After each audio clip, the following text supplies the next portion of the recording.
Hello everyone and welcome to the CarAlarm podcast. My name is Alex and I will be reviewing Monday Night RAW from July 9th.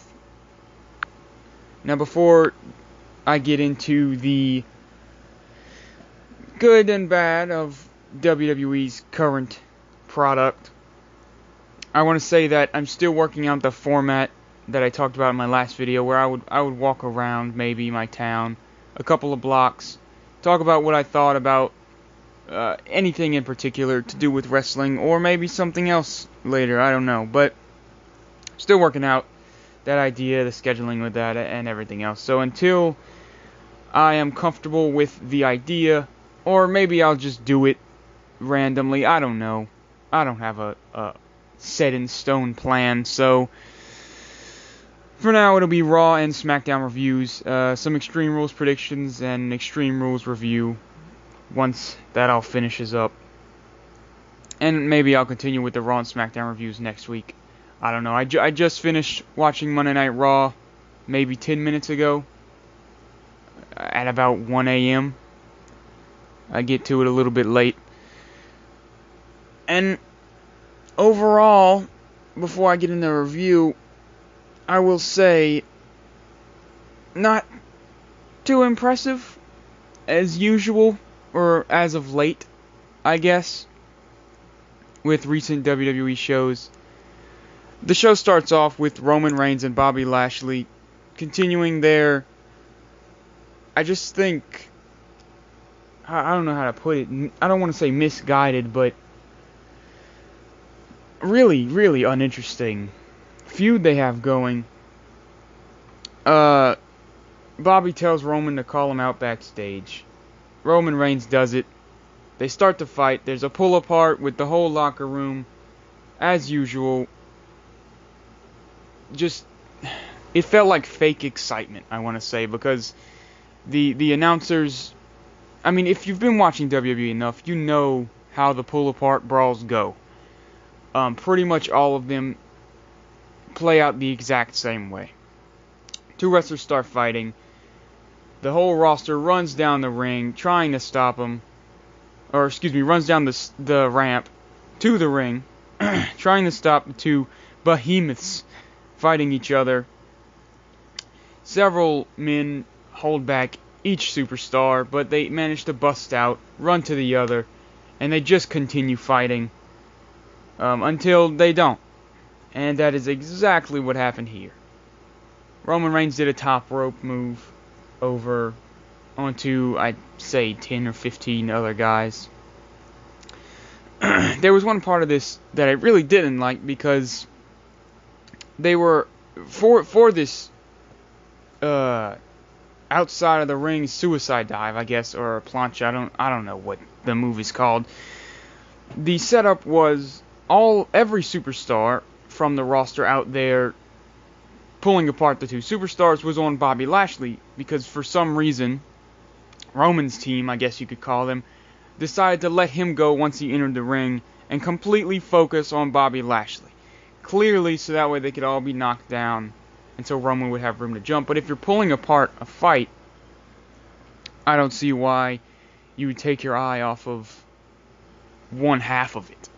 And not only take your eye off of it, but just ignore it and assume it'll be okay. Especially when the two men are constantly breaking out, like I said, like always happens, and running at each other. I think there's a lot of problems with I'm trying to think of a good way that WWE could have, because at this point it's probably too late for Lashley versus Roman. They could have booked this to make it more exciting and less damn boring. Maybe having a Goldberg-Lesnar type thing.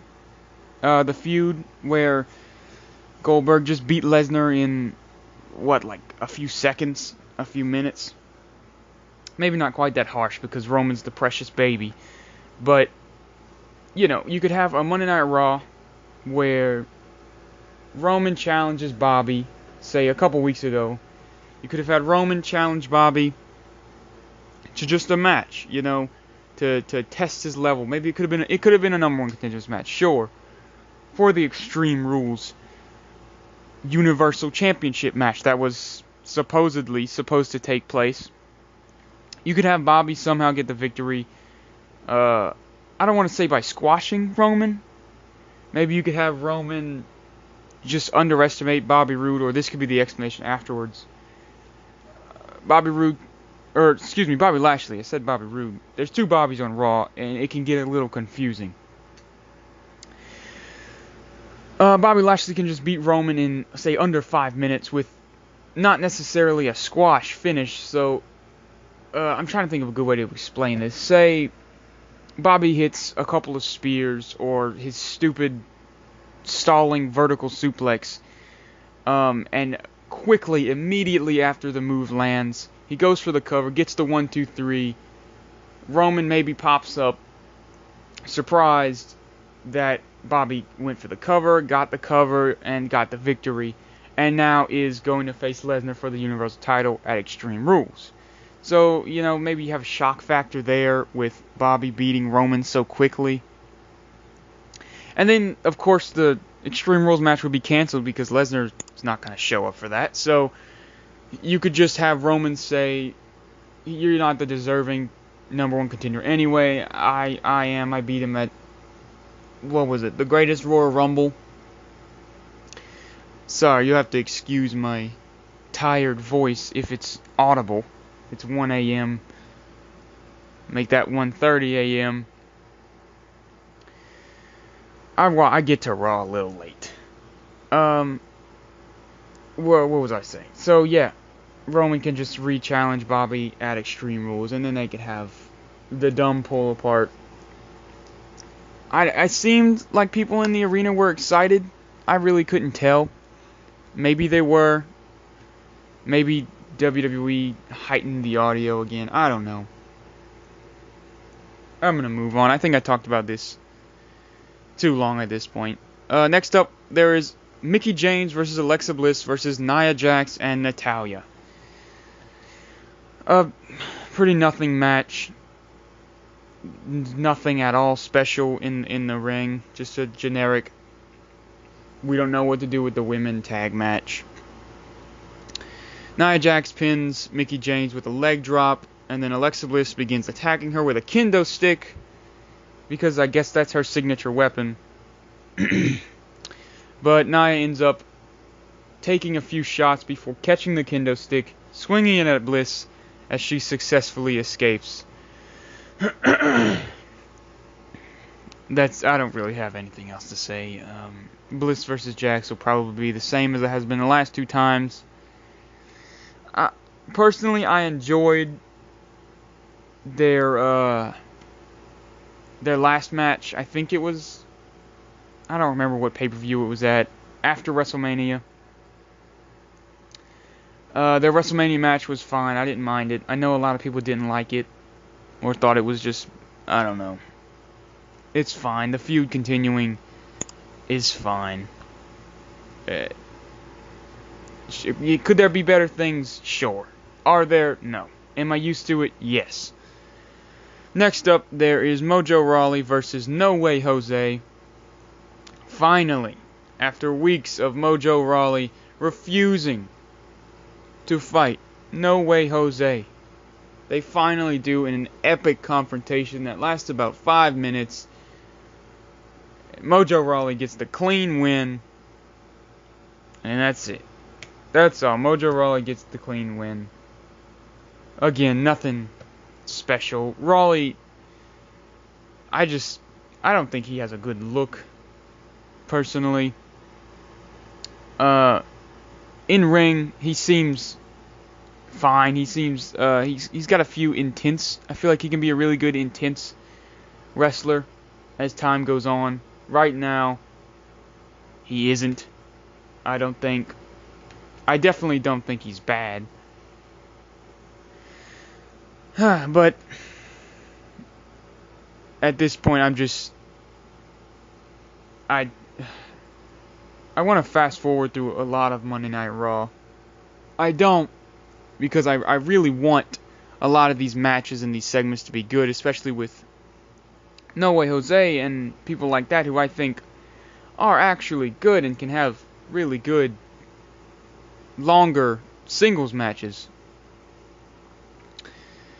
Anyway, next we have Seth Rollins cutting a promo on Dolph Ziggler and Drew McIntyre for a bit, saying that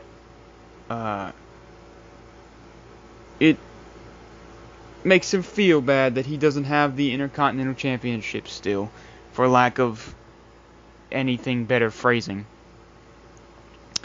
Drew McIntyre and Dolph Ziggler interrupt, and they have a back and forth. The two and Seth, that is, not McIntyre and Ziggler. They have a back and forth for a little while. Seth Rollins makes some sexual sheep jokes towards Drew McIntyre, and it gets Drew all fired up. So Drew McIntyre challenges Seth Rollins to a singles fight later on in the night, which, even though it doesn't sound like it, I was excited for. I think Drew McIntyre and Seth Rollins are both wonderful wrestlers. Dolph Ziggler too, but the few things I look forward to on Monday Night Raw are currently this feud. And you know what, I guess that's it. Oh no, Braun Strowman and Kevin Owens, which was continued this week by some backstage segments, which I also enjoyed.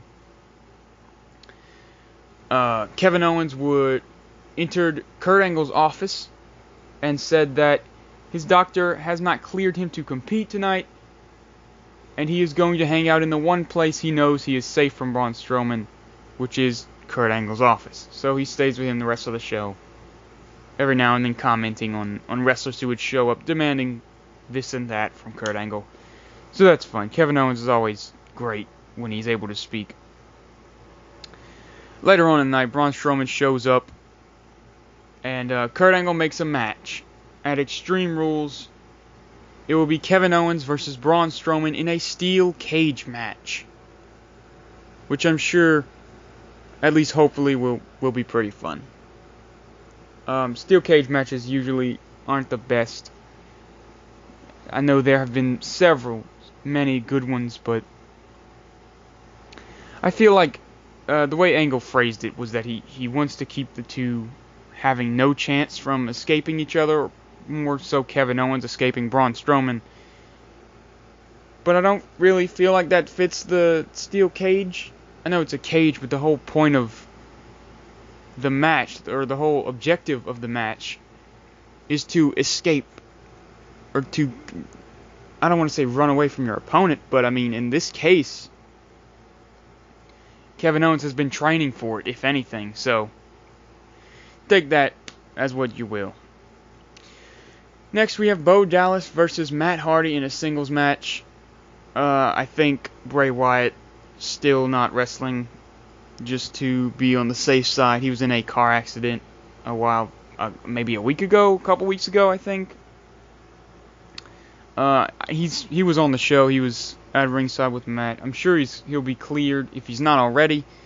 Maybe they're just taking things on the safe side, because I know Matt Hardy wrestled Curtis Axel last week, and this was the same. Curtis Axel tried to distract Matt Hardy, but Bray Wyatt would take him down, which still distracted Matt Hardy enough for Bo Dallas to get the victory. And there you go. That's the end of that. This feud also not interesting in the slightest. However, the next segment I very much so enjoyed, which was Ember Moon versus Liv Morgan. I like both these women. I think they're both pretty good, Ember Moon especially, and I figured this would be a good match, so I sat up and I paid attention to this one. And I was not disappointed. Even though most of it was a commercial break, everything I saw was at least entertaining. It wasn't, I wouldn't say great, but give these women 30 minutes, I think, and they could probably have a really wonderful match. The counters and the psychology, for lack of a better term in this context, was really really good, I think, between them. I don't know how much they've wrestled before. I know they were both in NXT around the same time, but I don't particularly remember any matches between them. But yeah, everything they did looked really good. The counters were really nice. The Liv Morgan constantly trying to escape. Ember Moon was great. Ember Moon got the win with a roll-up, a jackknife roll-up, which looked impressive but also scary. And she rolled out before Sarah Logan could jump on her. Next, we have Elias and Constable Baron Corbin versus Finn Balor and Bobby Roode. The tag match was fine. I mean, imagine what you think would happen in the tag match, and it does. The ending is just, I think, if I can remember it, I know Corbin ended up, you know what, I don't remember. Corbin hit the end of days on Bobby Roode to get the win. There were some cheap tricks involved, but nothing too big. I don't know where this Finn Balor Baron Corbin feud is going to end up, other than just a match between the two, if not at Extreme Rules at the next pay-per-view. I don't know what that is. Again, not in the slightest interested in Balor versus Corbin. Next, we have Drew McIntyre versus Seth Rollins, which, again, I was excited for and was not disappointed. McIntyre and Rollins put on a pretty damn good match, I think. I wouldn't say as good as Ziggler versus Seth from a few weeks ago, but good nonetheless. Throughout the match, I was hoping McIntyre wouldn't lose clean, even though it's Seth Rollins, and personally, I think he should be in the world title picture. McIntyre is still very new to the main roster. You know, you can't include his Chosen One run because it was such a long time ago. It really doesn't affect his character or gimmick at all at this point. So I think he deserved a win, and he got it thanks to a distraction from Dolph Ziggler. Rollins would hit a curb stomp on Ziggler while Ziggler was under the second rope trying to distract him, and then Drew McIntyre would hit a, I don't know what you would call it. It wasn't a, you know, he usually when he hits the Claymore, he builds up, he runs about half the distance of the ring and then hits it. But this one he just took one step forward and got pretty much the same amount of momentum and force behind it, or at least it looked like it. It looked really good. There was a stipulation on the match I forgot to mention. Kurt Angle said that if Drew McIntyre were to lose, he would be banned from ringside for their Iron Man match, which will be 30 minutes. Now, I'm going to release my Extreme Rules predictions video sometime this week, after SmackDown Live, of course, maybe Wednesday, maybe Thursday. I'm not really too sure. I got to get a good look at the card. I don't really know what the whole card is. I know a few of the matches, but I'm going to see if I can find the full card, and I'll do my predictions off of that. But what I can say right now is I think that if Ambrose is cleared, and I haven't checked up on this at all, so this could be completely baseless and hold no weight as far as likelihood goes. But if I was a betting man, and if I was confident that Dean Ambrose was cleared to wrestle, I would say he's going to show up and help Seth Rollins either reclaim the Intercontinental title or just get pummeled alongside Seth, and Roman will have to step in and do that job. I don't know. It's just pure speculation. I have absolutely no idea. if Ambrose is okay to wrestle, or if they even want to put him back in the Shield, put the whole Shield back together, because really didn't go well for them last time, for anyone. Roman got sick, Ambrose got injured. The Shield reunion was an absolute disaster. I don't know if I want to jinx having it again. And the McIntyre-Seth Rollins match ended Monday Night Raw. I think overall this episode of Raw was not great. I don't know if I would say it was bad. Definitely not exciting. For Extreme Rules, I'll watch it. And don't get me wrong, I'm a huge fan of excuse me, a lot of these guys. And I really want to be excited for what they're doing, but for most of the angles on Raw, at least, I'm just not. So, for Extreme Rules, on the Raw side of things, I'm sure the matches will be fine. At least I know Ziggler and Seth Rollins, I'm positive, will have a fantastic match.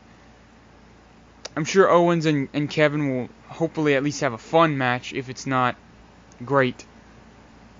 I'm sure someone will go through a piece of the steel cage. Maybe not, though, because the Greatest Royal Rumble match. I'm sure Jax and Bliss, again, their match will probably be the same. And I don't know if Finn Balor's having a match with Baron Corbin or what. But I guess I'll wrap up the Raw review for July 9th. Hope you enjoyed listening. Thank you if you did. Please leave a like and a comment. And I will be following this up tomorrow with my SmackDown Live review. I'm not sure if I'm going to keep doing the midnight releases. I might wait till the next morning to record these, because talking for a good while is a little more tiring than I anticipated. So now I'm gonna go to bed. Thanks for listening. Share this video if you enjoyed it. Leave a comment down below of anything at all. Whatever you want. I don't care. I don't mind. I'm going to try to start pumping out some videos that I've been wanting to make for a while, talking about certain subjects of wrestling, or, you know, my favorite things about wrestling, my favorite wrestlers or matches.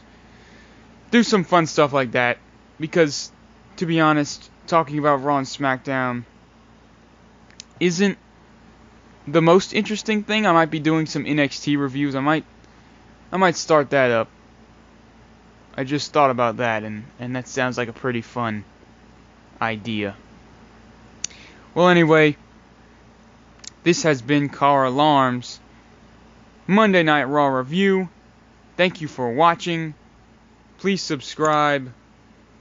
Good night.